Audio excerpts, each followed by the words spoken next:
सहनाववतु सहनौ भुनक्तु सह वीर्यं करवावहै तेजस्विनावधीतमस्तु मा विद्विषावहै। ओम शांति शांति शांति। वैराग्य शतकम की इस कक्षा में आप सभी सुधी साधकों का, दर्शकों का, श्रोताओं का पुनः हृदय की गहराइयों से हार्दिक स्वागत है, अभिनंदन है।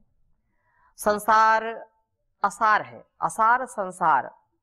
इसमें हम जितना विवेक वैराग्य पूर्वक जीवन को जीते हैं उतना आनंद में रहते हैं। निर्लेप भाव, निर्विकार, निरहंकार भाव से जीवन को जीना ये बहुत ही महत्वपूर्ण है। पूर्ण निवृत्ति में पूर्ण प्रवृत्ति हो, निवृत्ति मूलक प्रवृत्ति, complete attachment with complete detachment in person, in place, in things. अपने जीवन को हम अनकंडीशनल सरेंडर, संपूर्ण समर्पण में, और बस एक भाव कि अब सौंप दिया इस जीवन का सब भार तुम्हारे हाथों में है, जीत तुम्हारे हाथों में, नहीं हार तुम्हारे हाथों में। ये संसार बहुत ही विचित्र है, ये परमात्मा के द्वारा दिया गया उपहार है।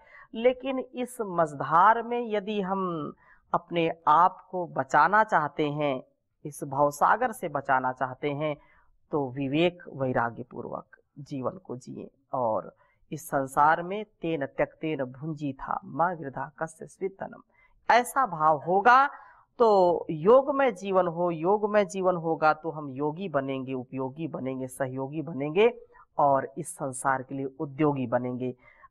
इसलिए दर्शनों में महर्षियों ने कहा है कि यतो अभ्युदय निश्रेयस सिद्धि सधर्मः, इस संसार का भी उत्कर्ष हो, जीवन का, इस जीवन और जगत का कल्याण हो, ऐसी जो भावना है उससे हम ओतप्रोत रहें। बहुत ही सुंदर चर्चा चल रही है। अभी तक हमने 30 श्लोक पढ़े हैं, 30 श्लोकों का स्वाध्याय किया है। बहुत ही सुंदर श्लोक है 31वां कि वैराग्य से ही मुक्ति है, वैराग्य ही अभय दे सकता है, नहीं तो भय है, चारों ओर डर है, और जो डर गया समझो मर गया। अभय से युक्त होना है तो विवेक वैराग्य की प्राप्ति हमको मिलनी चाहिए। बहुत सुंदर बात कही है शार्दूल कीर्तन छंद में, भोगे रोग भयम कुले च्युति भयम वीते नृपालाद भयम।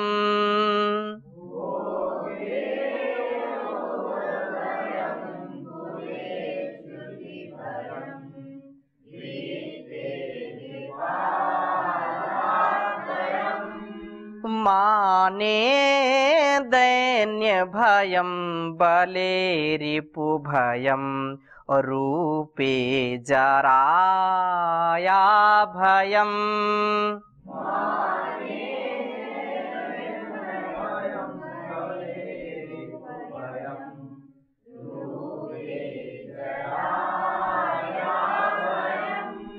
शास्त्रे वादि भयम गुणे खल भयम काये कृतांताद भयम।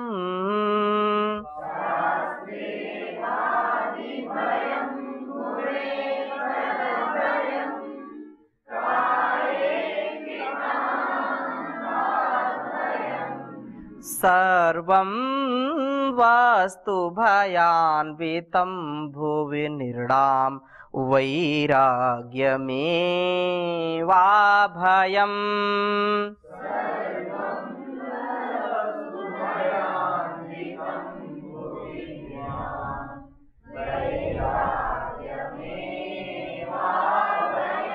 वैराग्यमेवाभयम्।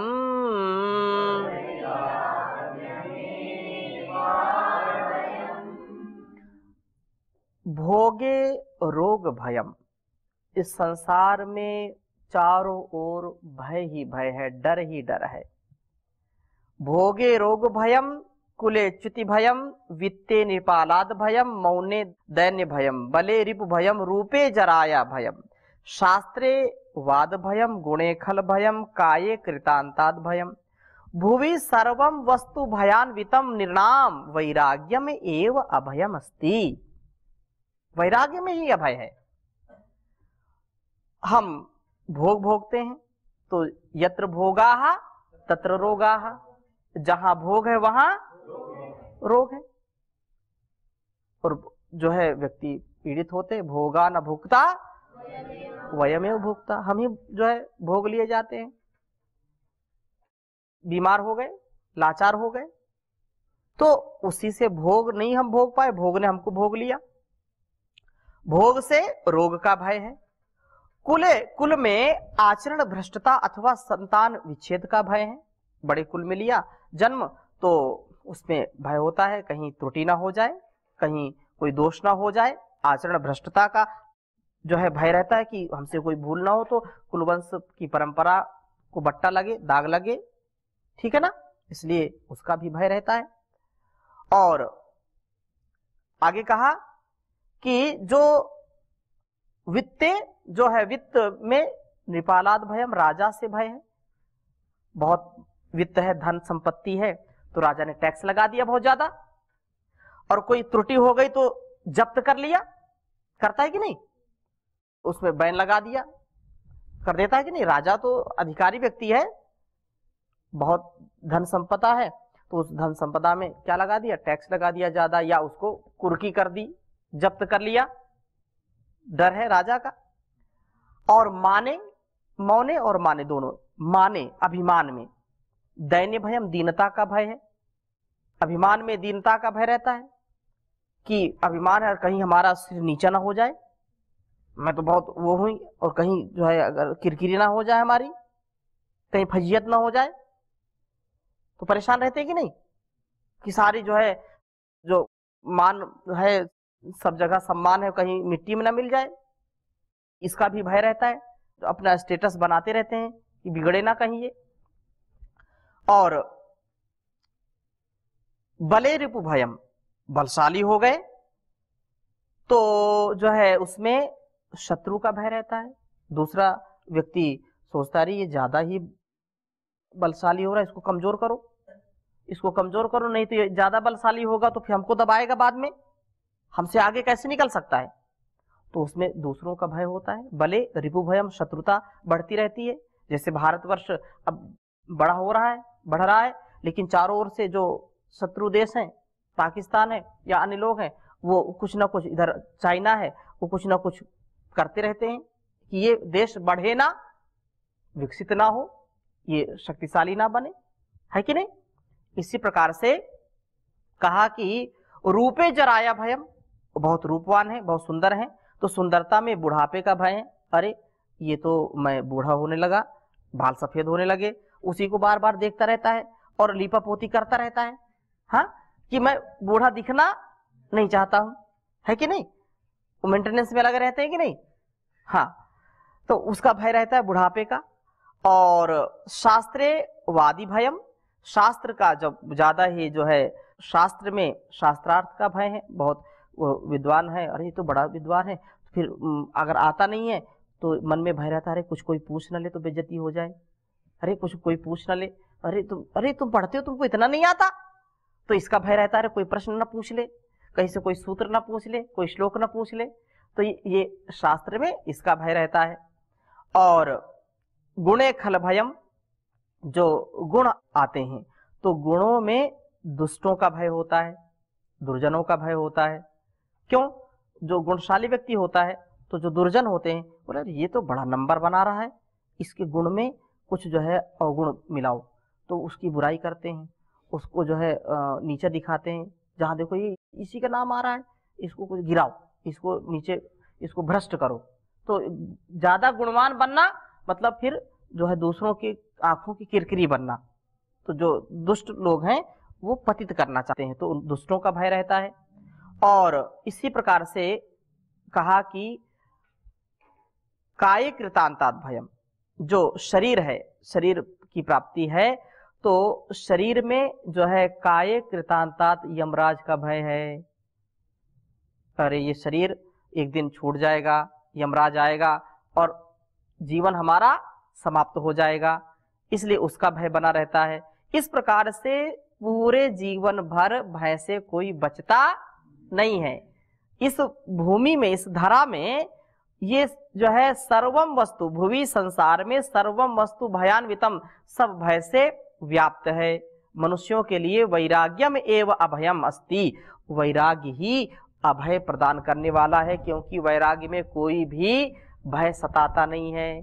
चाहे कुछ भी हो जाए, हम तो वैरागी हैं, हमको किस बात का भय? मृत्यु आज आ जाए, चाहे 100 साल और जीना पड़े, कोई भय नहीं है, कोई जो है डर नहीं है। वेद भी कहता है ना मरिष्यति ना मरिष्यति माँ विभे, अरे तू डर मत, मरेगा नहीं, तरेगा तरेगा है।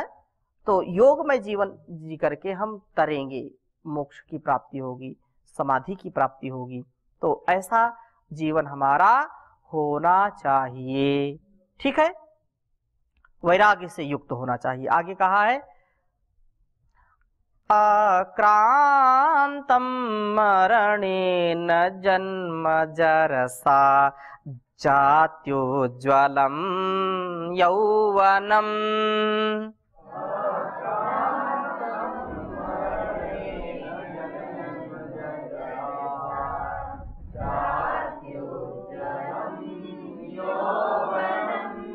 संतोषो धनलेप्सया शम सुखम प्रौढ़ांगना विभ्रमैः।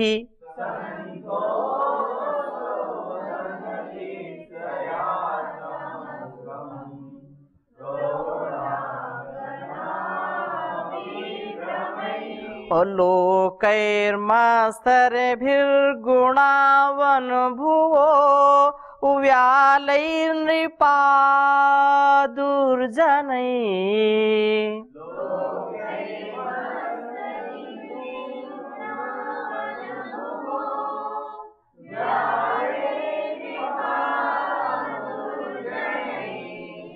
आस्थैर्येण विभूतयोऽप्युता अपहृता ग्रस्तं न किं केन वा। आस्थैर्येण विभूतयोऽप्युता ग्रस्तं न किं केन वा, ग्रस्तं न किं केन वा।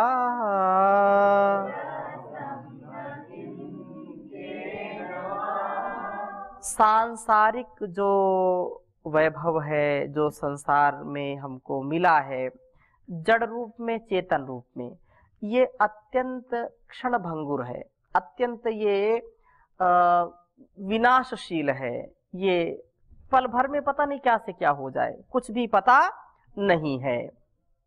जन्म मरणेन अति उज्ज्वलम यौवनम जरसा संतोषः धन लिप्सया शम सुखम प्रौढ़ अंगना विभ्रमैः आक्रांतम गुणाः मत्सर्भिः लोकैः वनभुवः व्यालैः नृपाः दुर्जनैः उपहताः विभूतयः अपि अस्थैर्येण उपहताः किम केन वा न ग्रस्तम। सब ग्रस्त हैं, सब त्रस्त हैं, अस्त व्यस्त हैं।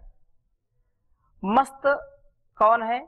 जो योग में जीवन जीता है, जो वैराग्य में जीवन जीता है। इसलिए कहा कि जन्म मतलब पैदा होना, मरणेन मृत्यु से अति उज्ज्वलम अत्यंत सुंदर है। यौवन, जो यौवन है वो जरसा बुढ़ापे से, और संतोष धन लिप्सा धन के लालच से, शम सुख शांति का सुख जो है प्रौढ़ प्रगल्भ विलासनियों से, कटाक्षात जो पातादिक भाव से, आक्रांतम घिरी हुई है, ग्रसा हुआ है, डसा हुआ है। जन्म मृत्यु से ग्रसा हुआ है, जन्म है तो मृत्यु भी है, जन्म हुआ तो मृत्यु जो है बिल्कुल तैयार खड़ी है, जैसे ही मौका आया और दबोच लिया। ठीक है, इसी प्रकार से जन्म के बाद मृत्यु अवश्य संभावी है। और कोई जो है अमृत पी करके नहीं आया, कि कोई अमर हो गया, कोई भी व्यक्ति अमर नहीं हुआ संसार में कि वो सशरीर हो, है तो जाएगा। और जो अत्यंत सुंदर जो यौवन है वो क्या है, बुढ़ापा उसके लिए तैयार बैठा है। जवानी है तो बुढ़ापा बिल्कुल रेडी है, बिल्कुल आएगा ही आएगा, कोई भी व्यक्ति उससे बच नहीं सकता है। वो ये जो तेरी भरी जवानी 2 दिन में ढल जाएगी, फिर चाहे जितनी दे सजा ले सुंदरता ना आएगी। ये ऐसी स्थिति है? फेरन लवली चाहे लगा लो सेंट, जगत में कुछ नहीं परमानेंट है। नाम प्रभु का दिल में राखो, दिल्ली घूमो चाहे कैंट, तुम्हें कुछ नहीं परमानेंट है। धोती कुर्ता चाहे पहन लो पैंट, जगत में कुछ नहीं, कुछ भी परमानेंट नहीं है। जगत में केवल एक ही परमानेंट है, वो परमपिता परमेश्वर। ये सब नष्ट होने वाला है, तो फिर भी ये ग्रसा हुआ है, डसा हुआ है। और जो है अंगम गलितम पलितम मुंडम, दशन विहीनम जातम तुंडम। अंगम गलितम पलितम मुंडम, दशन विहीनम जातम तुंडम। वृद्धो याति गृहीत्वा दंडम, तदपि न मुंचत्याशा पिंडम। भज गोविंदम गोविंदम भज। ये सारा संसार ऐसा ही है, इसकी गति ऐसी ही चलती है। तो जवानी भी बुढ़ापे के द्वारा डसी गई है, ग्रसी गई है।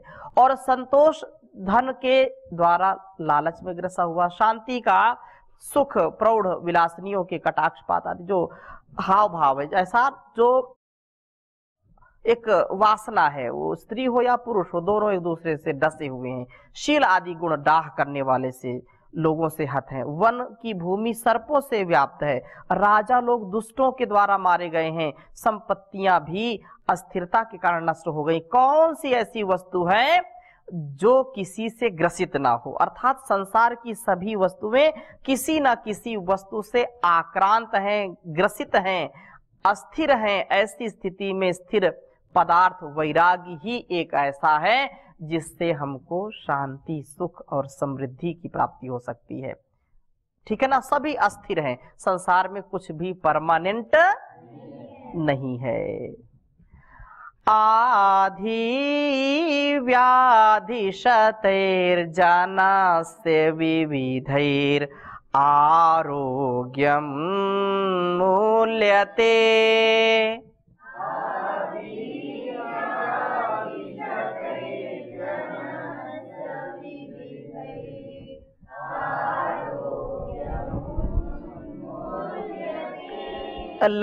लक्ष्मीर्यत्र पतन्ति तत् विवृता द्वारा इव व्यापदः।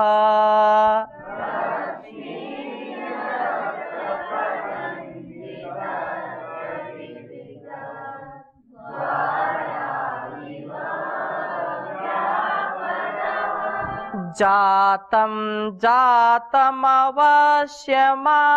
विवशं, मृत्युः करोत्यात्मसात्।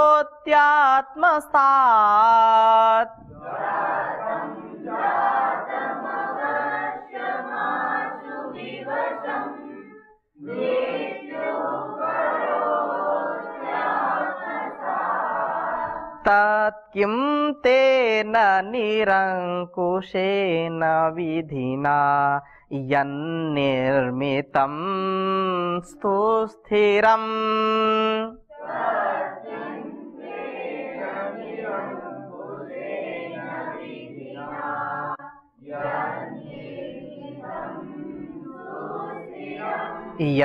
यन्निर्मितं सुस्थिरम्।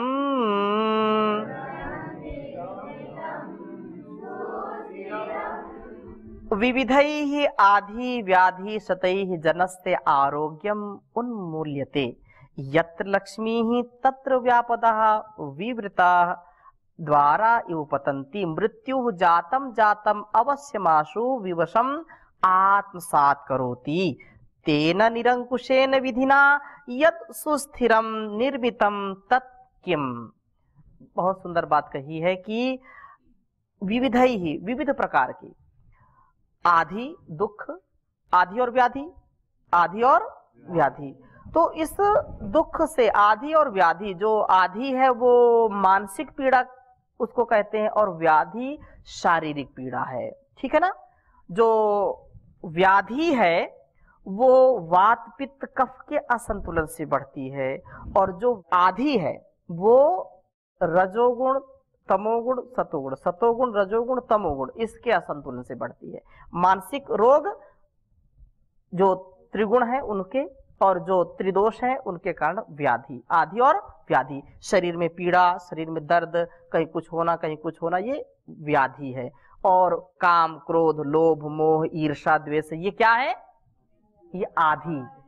शरीर की पीड़ा व्याधि, मानसिक पीड़ा आधि। और इन आधि व्याधि से बचने का उपाय है समाधि, समाधि एव समाधानम। तो ये जो बात कही है कि विविध प्रकार के दुख आदि और व्याधि, सतई जने सैकड़ों लोग आरोग्य स्वास्थ्य को जो है नष्ट किया जाता है इनके द्वारा। विविध प्रकार के मानसिक दुखों से, शारीरिक पीड़ा से सैकड़ों लोगों का स्वास्थ्य जड़ से नष्ट कर दिया जाता है। जहां धन है वहां पर जो है विपत्तियां खुले द्वार जो है सामान आ गिरती हैं। अर्थात आपत्ति जो है, जहां संपत्ति वहां आपत्ति विपत्ति आएगी जरूर।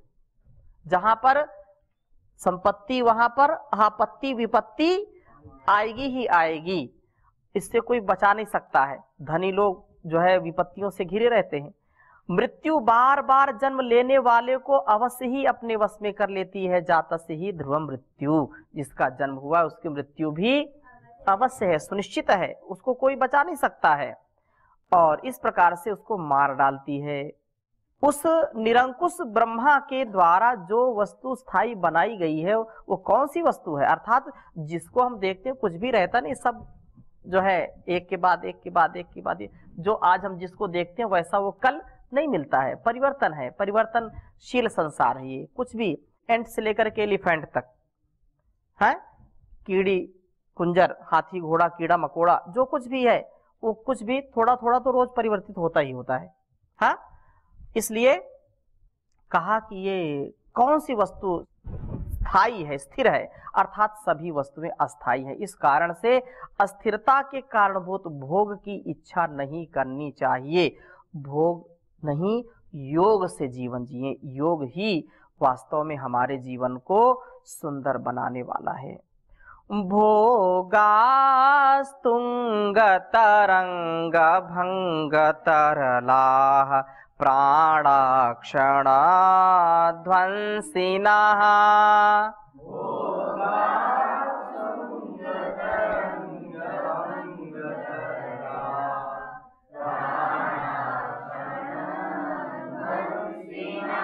स्तोकान्येव दिनानि यौवन सुखम स्फूर्तिः प्रिया सुस्थिता।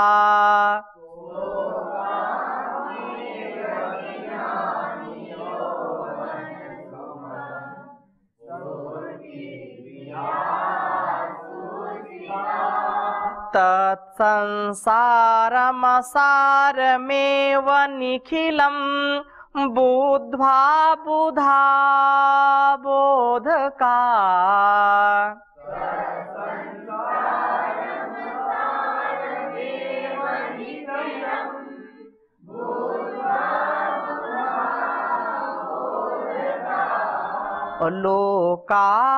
लोकानुग्रह पेशलेन मनसा यत्नः समाधीयताम्।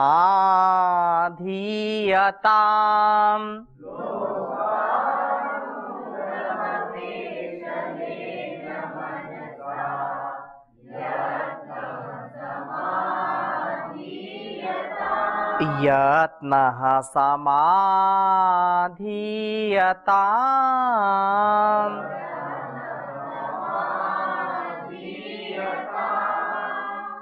बहुत सुंदर बात कही कि भोगाः तुंग तरंग भंग तरलाः प्राणाः क्षणध्वंसिना प्रियासु यौवन सुख स्फूर्ति स्तोकानि दिनानि एव स्थिता तत्बोधका बुधा निखिलम संसारम असारम एव बुद्ध्वा लोकानुग्रह पेशलेन मनसा यत्नः समाधीयताम। अर्थात जो सांसारिक वस्तुओं के भोग ऊंचे उठने वाली लहरों के जो है टूट कर गिरने के समान है, चंचल है, बहुत अस्थिर है और प्राण क्षण भर में नष्ट होने वाला है। और प्रियतमा के संबंध रखने वाली जो यौवन है या जो एक वासना है वो भी क्षणिक है, वो अधिक दिन तक स्फूर्ति वाली नहीं है, कुछ दिनों में वह क्षीण हो जाती है। इसलिए उपदेश देने वाले हे विद्वानों संपूर्ण संसार को निस्सार अर्थात सारहीन समझ करके लोकानुग्रह में लीन मन से सत्य तत्व के उपदेश में प्रयत्न करो। यह असार संसार, बहुत सुंदर बात कही है आचार्य शंकर ने, असार संसार समुद्र मध्य सम्मजतो में शरणम किमस्ति गुरु कृपालु कृपया वदयेत दुशेष पादाम्बुज दीर्घ नौका। कहा कि यह असार संसार है गुरुदेव, ये असार संसार है, इसमें कुछ है नहीं और ये अपार है, इसको पार करना बड़ा कठिन है। तो किससे पार किया जाए?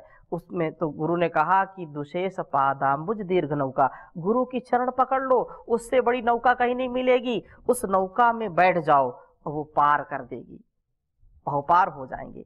तो आगे और हम चर्चा करेंगे, अभी यहीं पर विराम लेते हैं। ओम शांति शांति शांति।